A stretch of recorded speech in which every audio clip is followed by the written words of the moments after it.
Shalom, selamat pagi Bapak Ibu Saudara. Terima kasih telah bergabung bersama kami dalam Renungan Harian Jemaat GKJ Bandung. Bersama kita akan mendengarkan firman Tuhan dan merenungkannya. Kamis 21 April 2022. Renungan pada pagi hari ini diberi judul Thomas.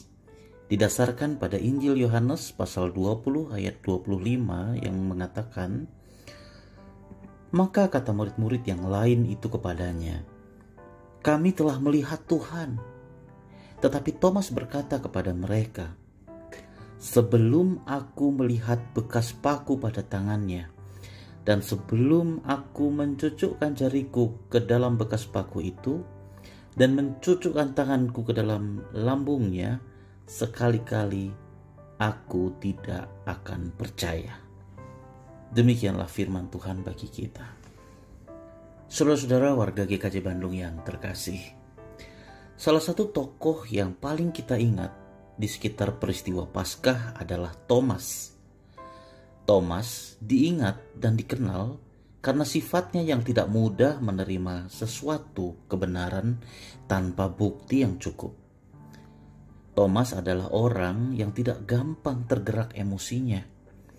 Ketika murid-murid Yesus yang lain dengan bersemangat dan bergairah mengatakan, kami telah melihat Tuhan, Thomas tetap dingin. Bahkan ia kemudian berkata, sebelum aku melihat bekas paku pada tangannya, dan sebelum aku mencucukkan jariku ke dalam bekas paku itu, dan mencucukkan tanganku ke dalam lambungnya, sekali-kali aku tidak akan percaya. Menjengkelkan bukan orang seperti Thomas ini? Thomas adalah tipe orang yang curiga terus, tidak gampang percaya. Karena itu kita pantas bertanya, orang yang sulit dan menjengkelkan seperti Thomas mengapa dipilih oleh Yesus?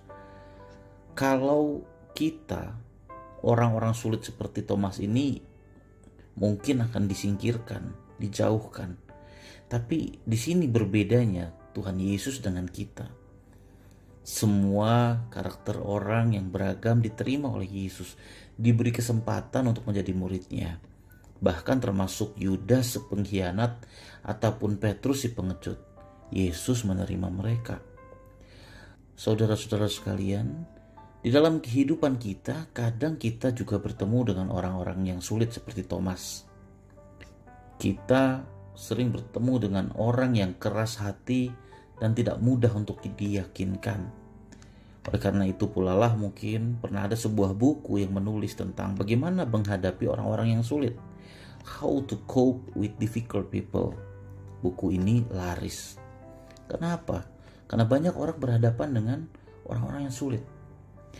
Dari kisah Thomas ini, kita bisa menarik pelajaran dari sikap Yesus kepadanya. Di sana kita melihat Yesus memberi sebuah contoh yang jelas bahwa orang sulit seperti itu jangan disingkirkan, tetapi harus dilangkul. Yesus merangkul Thomas sesuai karakternya. Karakter orang seperti Thomas ini tidak mungkin datang pada Yesus. Oleh karena itu, Yesuslah yang datang kepadanya. Dan yang amat penting, bagaimana melembutkan hati orang yang sulit?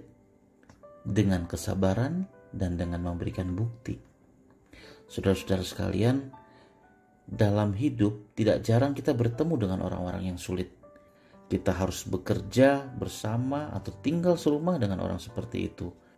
Datanglah dengan kesabaran dan berikanlah bukti. Tuhan memberkati kita. Amin. Bapa di dalam surga, terima kasih Tuhan atas kesempatan bagi kami untuk merenungkan firman-Mu. Pagi ini kami belajar untuk mengasihi sesama kami, khususnya mereka, orang-orang di sekitar kami yang sulit terbuka pada kebenaran, orang yang tidak mudah kami yakinkan.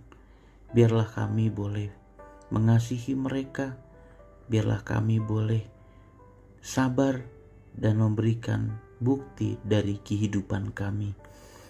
Terima kasih Tuhan, sertailah kami dalam pekerjaan kami hari ini. Di dalam nama Tuhan Yesus kami berdoa. Amin.